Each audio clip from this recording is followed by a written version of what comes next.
First, why are people so into serial killers? We're talking about true crime, from Dateline marathons to murder podcasts. People can't seem to get enough. So why is that? Dr. Scott Bond has profiled and interacted with some of the most infamous serial killers of all time. He's the author of Why We Love Serial Killers, The Curious Appeal, the World's Most Savage Murderers, and he's in town for a one-man show about the fascination with the topic. Good morning. Thank you for joining us this morning.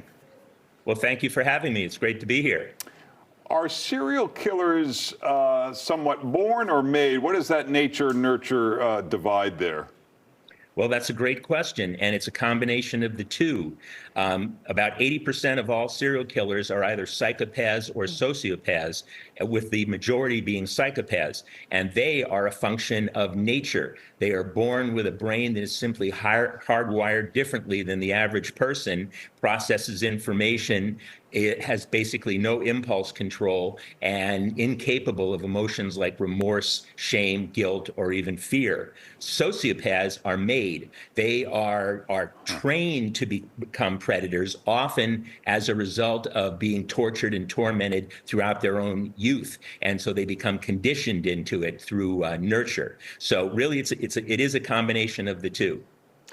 When you're profiling and interacting with David Berkowitz, son of Sam, and profiling, let's say, even looking at the Gilgo Beach murders also, what were some of the commonalities that you noticed in terms of some of these serial killers? I know you talked about the psychopath element of it too, but is there something else that was motivating these killers, or was it all these separate cases, individual motivations?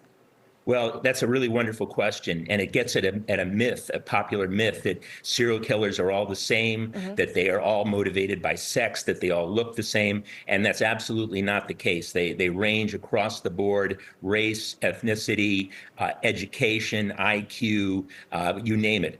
But they do have one and only one common denominator, and that is, for these rare individuals, and thank God they are very rare, that the killing of complete strangers satisfies an internal hunger, a visceral hunger that builds over time, that reaches a tipping point that only killing will satisfy.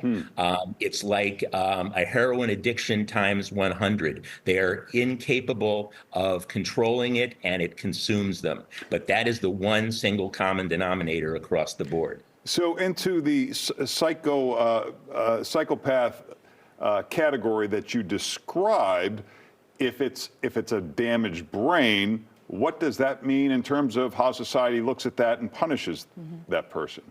Well, I wouldn't call it a damaged brain, because they are born that way. There's no damage to it. They're simply born with a brain that is hardwired differently. Now, very few people are psychopaths, true psychopaths, maybe less than 1% of the adult population. And most of them do not go on to become predators and killers. Most of them simply are very self-absorbed and focus on themselves. Now, as far as how society treats them, the average psychopath is going to be virtually invisible, because they don't have emotions, they don't act out, they're not loud, they're not boisterous, and they're not particularly aggressive. They're just self-absorbed. It's very, very few that become the predators, that become the ones who must kill. And as far as can they be rehabilitated, the answer is a resounding no. The brain is hardwired that way. They cannot be rehabilitated, but they can be managed rather effectively. They use reward-based treatment in prison to control them. And these individuals are so goal-oriented that if you give them a task or an assignment, which is to follow the rules, they will do it if you reward them with little treats like chocolate pudding or a hamburger. Wow. In fact, Dennis Rader, who called himself BTK, explained to me how he loved his rewards in prison, and as a result was a perfect follower of the rules. I'm curious about these sessions that you hold, these Q&As, live Q&As. Is the audience predominantly women? Yes, absolutely. And why is that? Well, it's a great question. I'm so excited to be coming back to Chicagoland next week, and everywhere I go, it's pretty much the same. It's about 75% women, and the reason for it, I believe, is this. It gets down to empathy.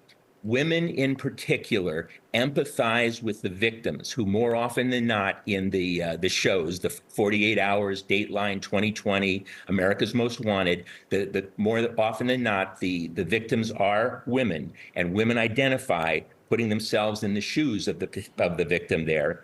And also at the same time, they're looking to understand the perpetrator, the psychopath, the sociopath. No one wants to, as a woman said to me recently, no one wants to become the victim of the next Ted Bundy, but they don't want to date them either.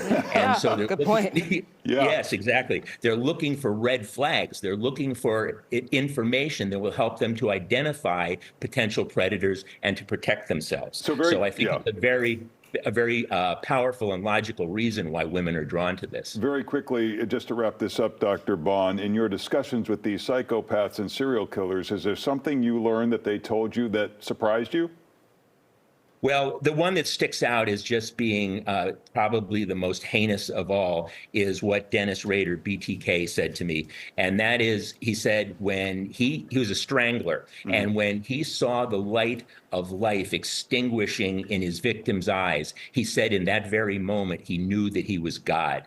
And that pretty much sums up the terrible nature of these individuals. Wow.